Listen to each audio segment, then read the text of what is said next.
লাইলাতুল কদরি খায়রুম মিন আলফি শাহর, হাজার মাসের চেয়েও সেরা।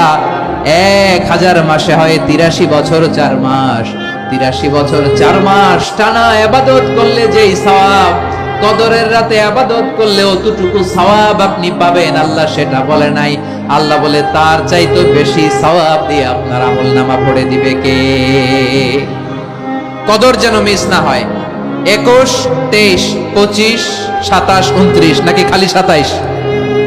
আপনারা কি খালি 27? হ্যাঁ না, ফালতামিসু ফিল আশরিল আওয়াখিরি ফিল মিনাল ভিতরি, রমজানের শেষ দশকের বেজর রাতগুলোকে কদর হিসেবে তালাশ করো। আল্লাহর হাবিব সাল্লাল্লাহু আলাইহি ওয়াসাল্লাম শেষ 10 দিন টানা ইবাদত করতেন, টানা ইবাদত।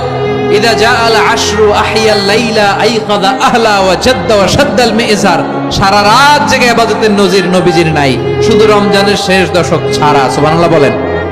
নিজেও ঘুমাতেন না, ফাতেমা রাদিয়াল্লাহু তাআলা আনহু, আলী রাদিয়াল্লাহু তাআলা আনহু কাউকে ঘুমাতে দিতেন না, সবাইকে জাগিয়ে তুলতেন। আমরা সারা রাত জেগে ইবাদত করব, রাজি আছেন তো? কদর যেন আমাদের মিস না হয়। আজকে থেকেই ক্যালেন্ডারে মার্ক করে রাখেন, সব কাজ পেছনে ফেলে, সব ব্যস্ততাকে পেছনে ফেলে ইবাদতের জন্য আমরা প্রস্তুত থাকবো কদরের রাতে। কোনোভাবে কদর যেন আমাদের মিস না হয়, ইনশাআল্লাহ। বলেন তো সবাই। 6 নম্বরে পারলে ইতিকাফ করবেন। আল্লাহর হাবিব সাল্লাল্লাহু আলাইহি ওয়াসাল্লাম প্রতি বছর 10 দিন ইতিকাফ করতেন।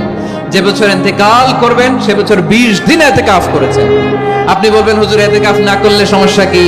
আমার নবী একটা ইবাদত সারা জীবনেও ছাড়ে নাই, আর আপনি জীবনে একবারও করেন নাই। এবার হিসাব আপনার কাছে, হিসাব আপনার কাছে। না পারলে অন্তত রাত্রি বেলাগুলো মসজিদে কাটাবেন। পারবেন তো ইনশাআল্লাহ?